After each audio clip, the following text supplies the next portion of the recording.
Hola amigos, ¿qué tal? Buenas tardes. Aquí estamos otra vez sin red para acompañarlos hasta las 19 horas. Como de costumbre, el equipo lo integran Susana Frey Díaz. ¿Qué tal, Susana? Muy buenas tardes. Bueno, Graciela Soto. Muy buenas tardes a la audiencia y a mis compañeras. ¿Quién les habla? Susana Bultagio. Ya tenemos en línea a nuestra primera entrevistada de hoy. Se trata de Yanina Tuñón, coordinadora del Observatorio del Barómetro de la Deuda Social Argentina. ¿Qué tal, Yanina? Buenas tardes. Te habla Susana Bultagio de Sin Red. Buenas tardes, un gusto. Igualmente. Mira, estábamos comentando un poquito así para introducir el tema, que bueno, el Observatorio de la Deuda Social Argentina está, digamos, se rige por las estadísticas que resultan de las investigaciones de la Universidad Católica, ¿no es cierto? Sí, en realidad nosotros hacemos desde el año 2004 un relevamiento propio, que es una encuesta que se llama la encuesta de la deuda social argentina, que se hace una vez al año y que desde el año 2010 tiene un marco muestral mucho más amplio de 5.800 hogares en toda la Argentina, y dentro de esos hogares hay un relevamiento especial sobre los niños entre 0 y 17 años. Ajá. ¿Cuál es la función y el objetivo de este observatorio? Tiene varios objetivos. Este simplemente es un instrumento que utilizamos y que, bueno, es muy valioso en el sentido de que podamos a través de este instrumento medir muchos aspectos o dimensiones del desarrollo humano y social de la población, pero en realidad el observatorio tiene metas que tienen que ver con la investigación, con la formación de recursos humanos y con la transferencia del conocimiento científico. En ese sentido es un programa de investigación en el que, bueno, hay distintos recursos humanos que se están formando en el campo de la investigación.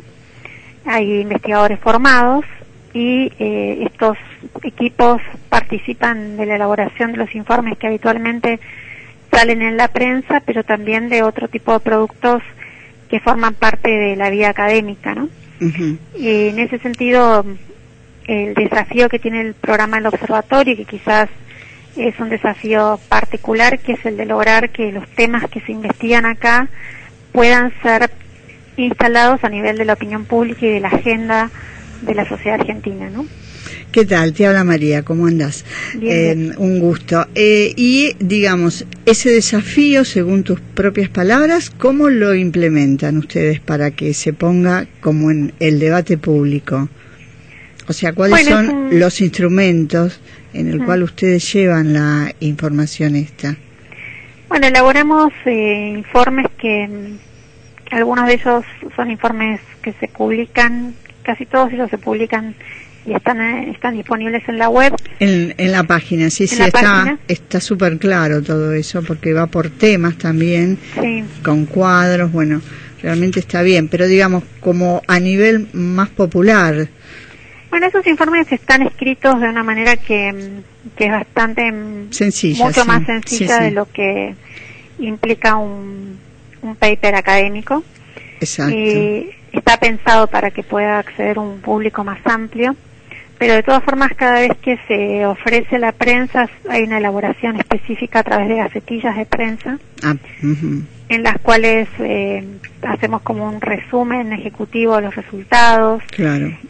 También solemos tener reuniones con periodistas en las cuales trabajamos sobre los resultados de los informes previamente a su publicación en la prensa escrita.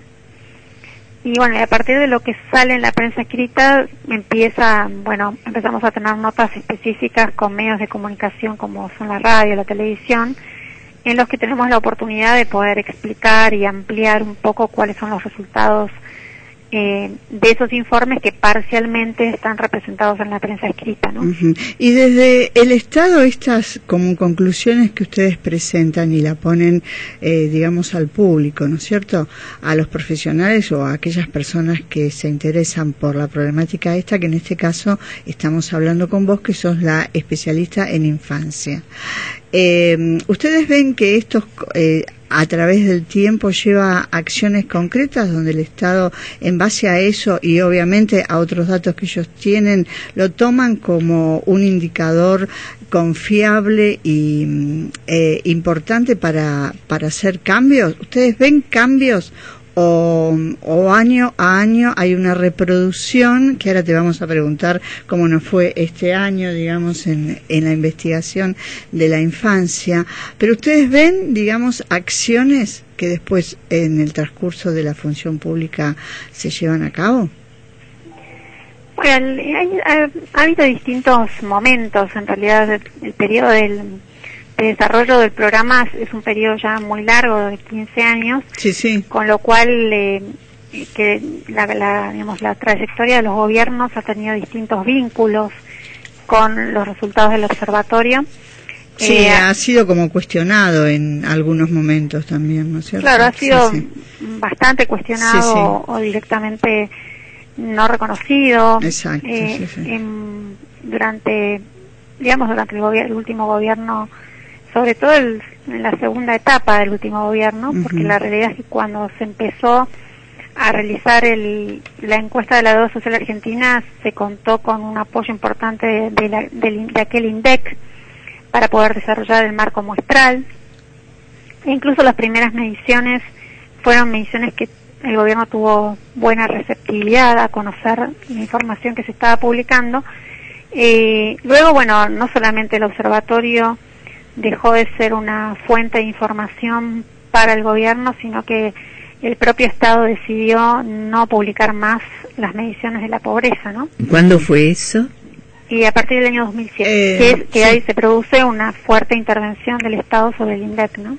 El informe del año 2017 en realidad está recién comenzando a ser publicado. Ajá. Porque, bueno, lo que hemos publicado ahora fueron las cifras de la pobreza, pero estamos en pleno proceso de elaboración, con lo cual tenemos toda la primera parte del 2018 como una etapa de publicación de muchos informes de sobre diferentes temáticas, ¿no? O sea que es actual cuando dicen que el 40% de los chicos y adolescentes actualmente son pobres.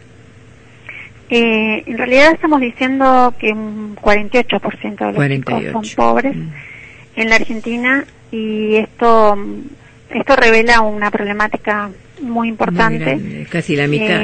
Porque prácticamente la mitad de la infancia está en hogares que tienen ingresos que están por debajo de la línea de pobreza.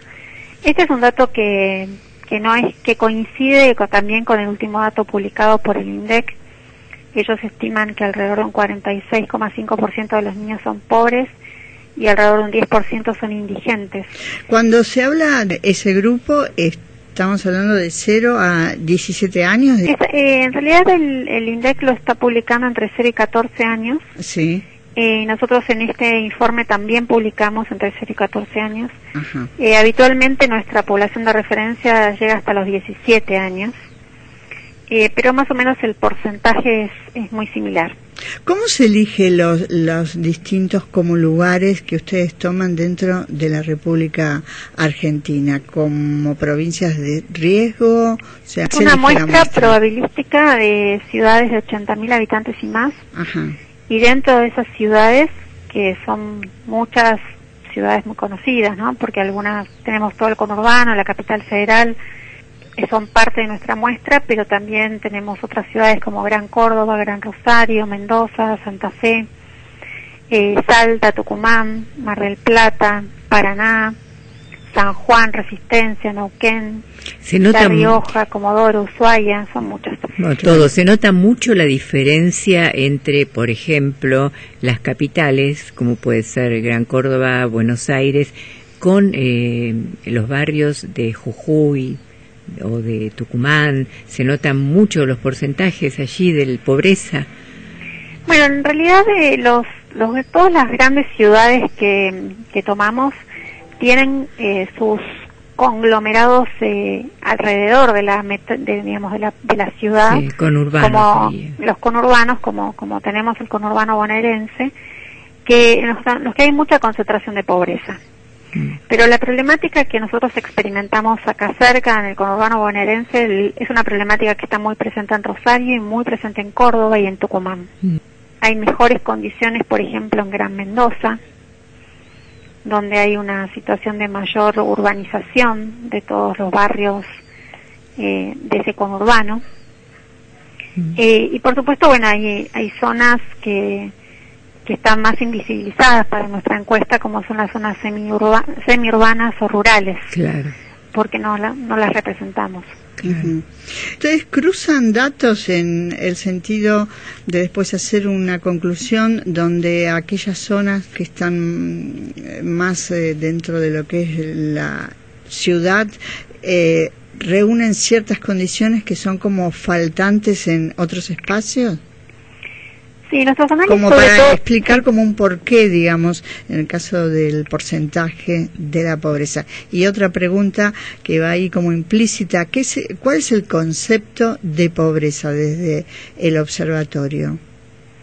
Bueno, los análisis que nosotros realizamos están atravesados por variables de desigualdad social.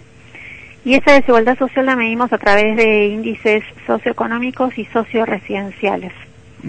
Es decir, que no solamente calculamos cuáles son las brechas en términos de los estratos más pobres y los más ricos en términos socioeconómicos, sino también cómo es la pobreza en el interior de los más pobres según si se vive en condiciones de villas o asentamientos urbanos o en barrios más formales, si se quiere, ¿no? Sí, sí. Ese es uno de los análisis que realizamos. Y esto lo hacemos desde dos perspectivas de la pobreza. Una perspectiva que es una pobreza más vinculada a la monetaria, ¿no?, que es lo que habitualmente se conoce como línea de pobreza y línea de indigencia. Y luego tenemos un tipo de pobreza que es la que estamos desarrollando hace mucho tiempo, pero que tiene menos visibilidad, si se quiere, en los medios de comunicación, que es el índice de pobreza multidimensional. Es un índice que considera distintas dimensiones del desarrollo humano y social que tienen que ver con la subsistencia, con el derecho a la educación, a la salud, en el caso de los niños a la crianza y a la socialización. Tiene distintas facetas, ¿no? Y en ese sentido lo que hace el índice multidimensional es como recuperar aquel índice de los años 60 que se llamaba necesidades básicas insatisfechas, claro, pero ampliado a muchas más dimensiones. Dentro de las instituciones del gobierno nacional, provincial y todo eso, ¿quién es que recibe este informe? O sea, ¿cuál es la institución que recibe este informe tan minucioso y tan importante? ¿Y qué pasa después? ¿Qué se hace con eso? Porque ustedes, la verdad que hacen un trabajo excelente, pero si después eso queda ahí guardado como un informe más. Bueno, eso es una buena pregunta para hacerle a los políticos, pero nosotros hacemos nuestro máximo esfuerzo para que llegue a todos los escritorios de aquellas personas que están hoy tratando de transformar la Argentina. ¿Qué tanto estos informes realmente orientan la política pública? No sabría decirlo. Creo que sí es clave que se instalen en la agenda pública porque eso moviliza, ¿no? Ahora, si finalmente los informes son utilizados para tomar mejores decisiones, para definir mejor los problemas, entiendo que habrá sectores que lo hacen. Muchas veces tenemos consultas específicas que dan cuenta de eso. Bueno, y hubo momentos en los que esto no sucedió claramente, como hablábamos hace un rato. Exacto, ¿no? exacto. Ni se tenían en cuenta.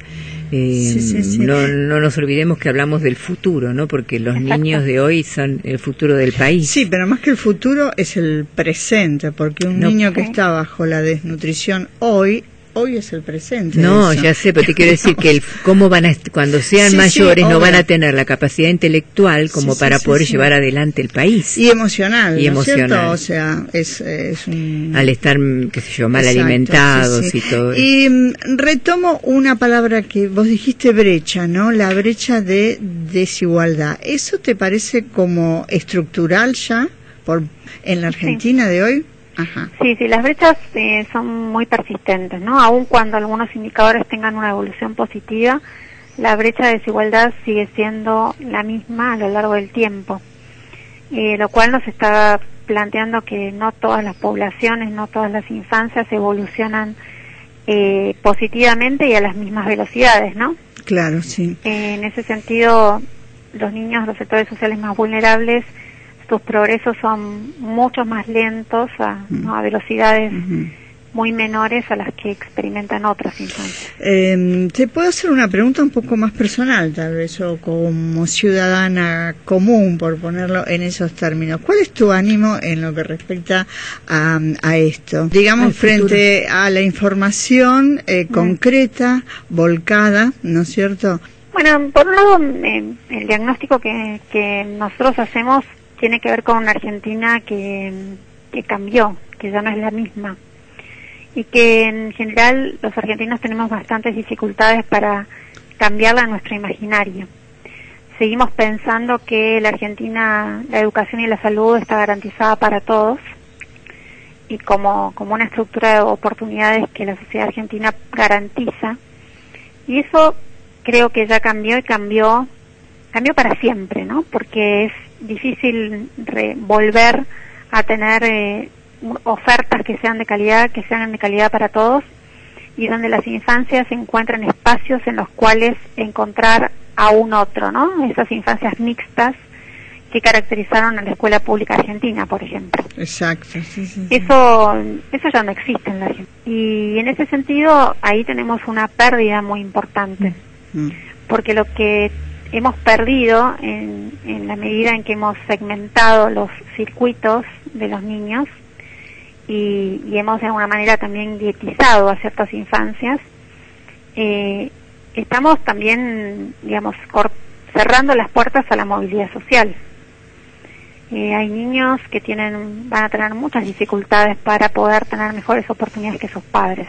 Para insertarse, no sé si mejores, pero al menos para insertarse dentro de un trabajo digno, dentro de una vida digna, porque no solamente es el trabajo, sino también lo que tiene que ver con el ocio mismo, ¿no es cierto? Esto de poder tener un tiempo, digamos, de pensamiento libre y no estar siempre bajo presión. Bueno, supongo que vos más que yo y ustedes lo saben, las multicausalidades que hay cuando la infancia está tan desprotegida de parte nuestra, ¿no? Y digo nuestra porque es una responsabilidad de todos los adultos, algunos con funciones más específicas y el peso ya es distinto, y otros, como en el caso nuestro, tratando de que se difunda y de crear una mirada hacia ese lado, y en cuanto uno mira, entonces ahí después tiene que decidir cómo se juega para colaborar para un cambio. Sí, la realidad es que, bueno, sí, que los problemas de los adultos afectan directamente a los niños, y hay muchas problemáticas que son de los niños, pero que no van a cambiar en la medida en que no cambie la realidad de muchos adultos, ¿no? Claro, y como también últimamente está cambiando la realidad de muchos adultos, especialmente en las clases media y las clases pobres, porque se están cambiando las leyes laborales, se están perdiendo muchos beneficios y derechos. Entonces esto se acentúa, ojalá me equivoque, pero la sensación es que esto se va a acentuar, estas grandes estadísticas, estos números, y bueno, aspiramos a que, como vos decís, sí hay un cambio, sí es cierto, pero que ese cambio pueda ser favorable, ¿no es cierto? Que hay una responsabilidad que tiene el Estado argentino muy grande con la infancia, porque pensemos que el 70% de los chicos van a escuelas públicas y que el 50% depende de la atención del Servicio Público de Salud. Claro. Esos son dos datos que son muy contundentes, ¿no? Sí, totalmente. Bueno, Yanina, la verdad, este tema es impresionante, todo lo que podríamos llegar a charlar, además tus conocimientos, porque no sos improvisada, al contrario, tenés un currículum que no lo pude terminar de leer, porque es impresionante todo lo que has hecho, lo que has trabajado, y digamos como socióloga, como licenciada en sociología, escritora y demás. Entonces, en algún otro momento nos gustaría poder volver a charlar contigo para ver cómo va evolucionando esto, y también te ofrecemos este espacio por si querés presentar algo o... Bueno, muchísimas gracias. No, al contrario, muchas gracias por haber estado con nosotras. Gracias a usted. Gracias. Hasta luego. Hasta luego. Bueno, era entonces la licenciada Yanina Tuñón, coordinadora del Barómetro de la Deuda Social Argentina. Hablábamos sobre pobreza infantil, nada menos.